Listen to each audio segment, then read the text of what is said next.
Alamin naman natin ang update kaugnay sa isinasagawang APEC meeting sa lungsod ng Cebu mula sa aming kasamang si Ria Fernandez via phone patch. Ria? Yes, George. Magandang gabi. Tapos na ang third senior officials meeting ng APEC sa taong ito at naging very productive naman umano ito ayon kay SOM Chair Foreign Affairs Secretary Laura Del Rosario. Sumentro ang SOM3 sa mga isyong parehong apektado ang komunidad at ekonomiya.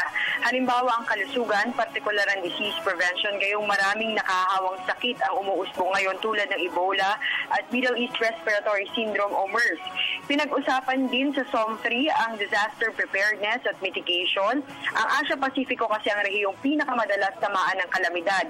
Gayun din kung papaano magiging sustainable at livable ang mga lungsod. Sa Pilipinas kasi inaasahang 60% ito ay magiging urbanisado pagdating ng panahon. Samantala, George, bukas isa na namang panibagong malaking APEC meeting ang idadaos dito sa Cebu City at yun ang ikalawang Structural Reform Ministerial Meeting o SRMM.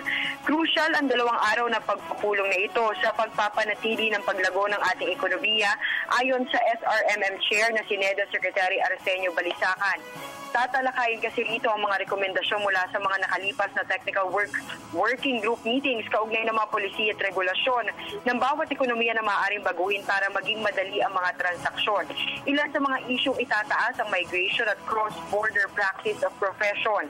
I-review din ng mga minister ang APEC New Strategy for Structural Reform o ANS noong 2010, gayon din ang pagbuo sa post-2015 agenda na tatawaging Renewed APEC Agenda on Structural Reform o RAASR.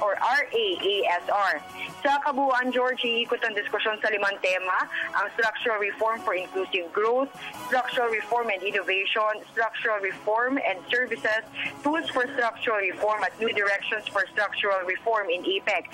Mula sa unang SRMM noong 2008, may ilang pang ekonomiyang reforma na ang naipatupad sa bansa, gaya ng pagtatanggal sa urine test requirement sa pagkuha ng driver's license, ang pagkakaroon ng universal multi-purpose ID na gagamitin sa lahat ng business transactions, at ang pinakahuli nga ang pagpasa sa competition law.